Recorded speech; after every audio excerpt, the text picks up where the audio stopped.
Xitoy doiralari Uyg'ur musikan Abdurim Hidning hayotligini isbotlash uchun bir video e'lon qilgandan keyin muhojiratdagi Uyg'ur faoliyatchilar ijtimoiy taratqularda "Memu Uyg'ur" nomida faoliyat boshlagan edi. Bu faoliyat qisqa vaqt ichida nurg'unlagan kishilarning qo'llashiga erishdi.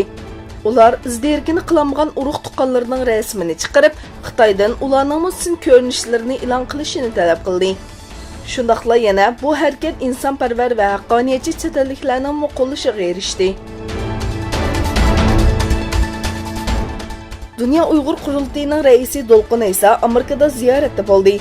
Dünya Uyghur Qurultayı reisi Dolqun Aysa, Dünya Uyghur Qurultayı İctimaiy Komitesining reisi Ömer Qanat ve Uyghur Kishilik huquq qurilishining reisi Advokat Nur Turkiyaning hamrohligida 12 fevraldan 14 fevralgacha Amerika Tashqi ishlar ministrligi ve Amerika parlamentida ziyoratda bo'lib, bir qism muhim shaxslar bilan uchrashdi va yig'inlarga ishtirok bo'ldi.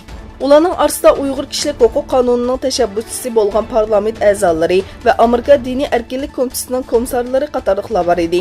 Dolqun Aysa yana Washington Pochta gazetining bosh shtabini ziyorat qildi. 13 fevraldagi bosh maqolada Dolqun Aysaning so'zlari naql qilib berildi. Türkiye İyi Partisining Ankara'lik parlament a'zosi Halil İbrahim Oral Uyg'ur naqshchi Abdurim Hid haqida Türkiye Büyük Millet Meclisi'ga savol taklif sundi.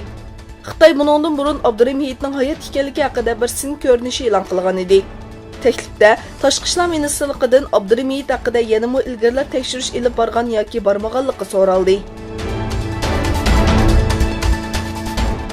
Amerika havo armiyasining sobiq xodimi Eronga josuslik qilish bilan ayblandi.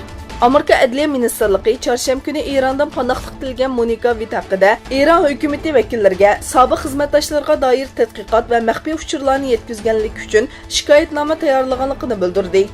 Amerika doiralari uning harakatining davlat bexatarligi, armiya va xalq uchun xiyonat ekanligini bildirdi.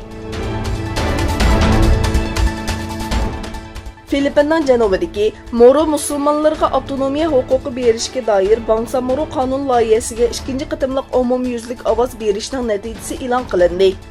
Referendumga qatnashgan Shimoliy Kotabatodagi yezlarning hammasi degidek avtonom rayonga qo'shilishni qo'llab ovoz berdi. Buning bilan referendumga qatnashgan 67 yezdan 63 yezi hozirgi Mindanao avtonom rayonga qo'shildigan bo'ldi.